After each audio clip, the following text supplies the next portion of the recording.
Hola, bienvenidos. Gracias. La verdad, pues este espacio es como que de desestrés para todos. Quiero contarles una película, quiero contarles un casito que recibimos en la oficina, porque yo les cuento los casos y todos aprendemos y como que nos los imaginamos, ¿cierto?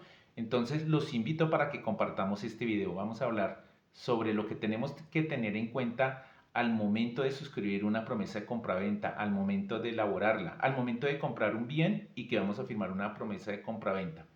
Y el caso tiene que ver con un proceso de resolución de contrato precisamente sobre una promesa de compraventa. En este caso, un cliente se acercó porque demandó a su vendedor por un proceso de resolución del contrato. O sea, volver las cosas al estado normal, al statu quo, al estado original y quería pedir pues las indemnizaciones del caso, los perjuicios, los intereses moratorios sobre los que pagó, en fin, entonces incluso hasta los perjuicios morales. Resulta que el comprador se acerca y el vendedor le vende un terreno, el terreno hace parte de uno de mayor extensión. Le entregó una porción, pero esa porción no tenía una matrícula inmobiliaria individual, incluso los linderos pues no estaban debidamente perfeccionados. Al respecto, quiero que tengan en cuenta ustedes que, como en el caso, pero en cualquier caso, lo primero que se debe hacer es que cualquier contrato por escrito y más la promesa de venta. Recordemos que los contratos son ley para las partes y para que la promesa de venta produzca efectos legales, pues debe estar por escrito. En la promesa de compraventa se pueden pactar arras, pueden ser arras confirmatorias o arras de retractación. Hay una diferencia entre esas arras. El cliente, la persona que compró el inmueble, no pactó arras.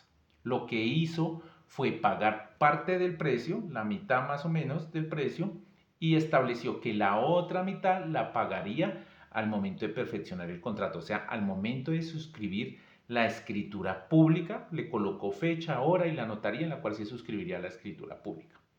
Efectivamente, cuando fue a recibir el bien, el comprador se negó a recibir el bien porque encontró que era un bien que hacía parte de un inmueble de mayor extensión. No era la expectativa de él y que hiciera parte de mayor extensión, que se le vendiera como un porcentaje del terreno de mayor extensión y que eso fuera el bien que se le estaba entregando. Él quería su bien con su matrícula inmobiliaria, pero él no tuvo en cuenta eso. Entonces, ustedes cuando hagan una promesa deben tener en cuenta esas circunstancias.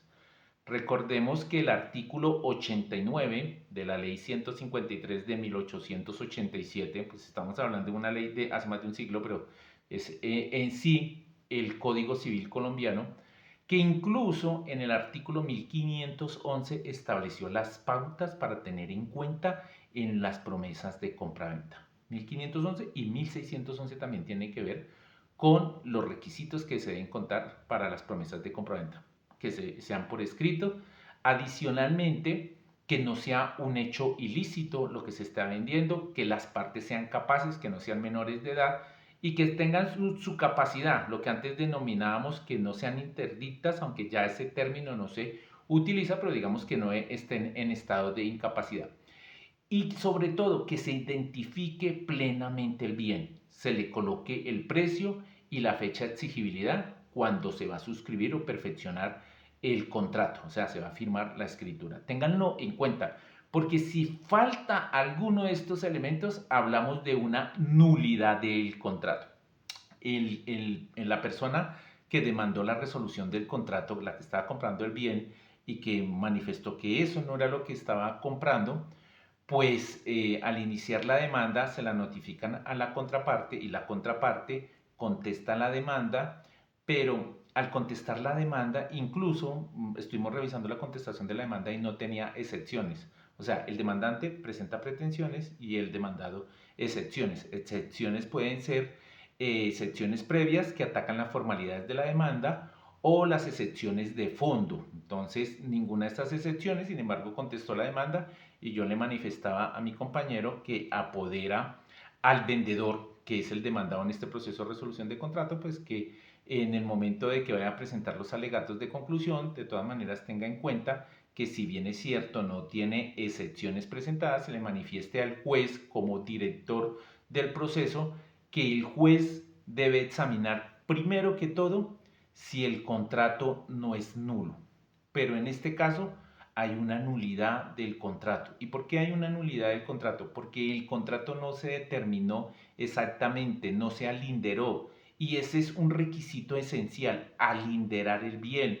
No se ubicó, si bien se dijo que hacía parte de una mayor extensión y se colocó un área, la Corte Suprema de Justicia, y hay muchas sentencias del caso que establecen que debe identificarse con los linderos, tanto de mayor extensión como los linderos determinados del bien. Al no contar con esos linderos, estamos hablando de una nulidad del contrato. Nulidad que puede ser decretada cuando es una nulidad absoluta, que no, y por ejemplo, hasta el precio, si el precio presta para duda, o que no se haya pactado la fecha de protocolización o exigibilidad del contrato o fecha de protocolización de la escritura, pues estamos hablando de nulidades absolutas. Esas nulidades absolutas el juez las puede decretar incluso de oficio. Entonces, antes de mirar la resolución del contrato, el juez puede decretar esa nulidad. La nulidad genera que vuelvan también las cosas al estado normal, al statu quo, pero que se devuelvan los bienes, bien sea el dinero que se entregó y no, en este caso, donde no hay un incumplimiento por alguna de las partes, porque estamos hablando de una nulidad, pues no debería haber una indemnización de perjuicios. Entonces eso era lo que le recomendaba a mi cliente. No obstante, en los contratos de resolución del contrato se debe tener en cuenta que para que prospere esta acción, las dos personas o la persona más bien que demanda debe ser la persona que cumplió con el contrato. Y en el caso en comento, quien está demandando tampoco cumplió con el contrato porque se le había colocado una fecha cierta para firmar la escritura, pagar el precio y la persona pues de manera renuente no fue a la notaría, así supiera que la otra parte no va a ir a cumplir la cita, la firma de la escritura, levantar la constancia. Tengan en cuenta todas estas cositas si a ustedes les llega a pasar. Que no, que es que igual no me va a cumplir, entonces no, ustedes vayan a la notaría, si pactaron la fecha, piden la certificación, si tienen que pagar el precio, lleven el valor o lleven el cheque, hagan la constancia que se acercaron con el precio que tenían como cumplir. Como no lo hizo, entonces estamos hablando que las dos partes incumplieron. Una, porque efectivamente no le entregó el bien, no cumplió con lo pactado en el contrato, y la otra, porque se negó a firmar la escritura, porque por lo menos no se acercó a la notaría ni tampoco tenía el precio. Cuando esto sucede, cuando las dos partes incumplen, el juez puede ordenar la resolución del contrato, pero de manera consensuada hay incumplimiento por las dos partes, entonces no va a generar indemnización. Y quería explicarles esto para que lo tengan en cuenta cuando se les llegue a presentar un caso similar. Ahora, revisen bien esas promesas de compraventa, que cumplan todos los requisitos que les acabé de exponer. ¿Qué son las arras confirmatorias? Un abono que se hace al precio. Y ese abono garantiza el cumplimiento del contrato, que en caso de que se incumpla, pues la persona se va a quedar con ese abono, no va a devolver las arras confirmatorias. Y la otra parte, tendría que en este sentido, en las arras confirmatorias, pues que se le devuelvan las arras con el doble. Pero ¿qué son las arras que se puedan retractar o las arras de retractación?